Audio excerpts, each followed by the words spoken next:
అందులో ఇవాల్టి రోజున ముందు మదకళిత్తనోడాద తోల్బలియన్ నందగోపాలన్ మరుమగడే నప్పిన్నాయ్ கந்தம் கமழும் குழலி கடை திருவாய் வந்தெங்கும் கோழியலைத்தனகான் மாதவிப்பந்தல் மேல் பல்கால் குயிலினங்கள் கூவினகான் பந்தார் விரலி உன்மெத்துனன் பேர்பாட செந்தாமரை கையால் ஷீரார் வளை ஒளிப்ப వందు తిరువాయ్ మళ్ళగిందు ఏలో రెంబావాయ్.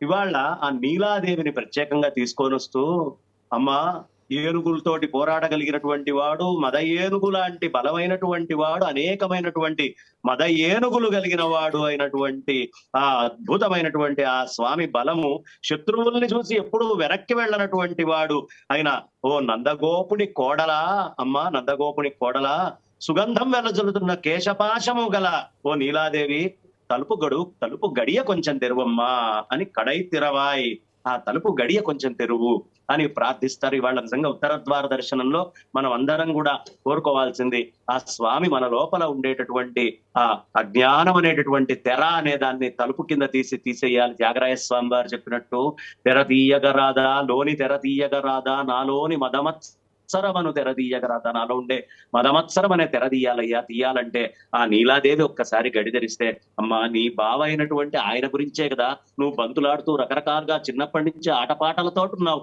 ఆ నందుని కోడలా అని చెప్పి చక్కగా ప్రార్థిస్తూ తీసేటటువంటి పాత్రం ఇవాళ చెప్పుకుంటారు.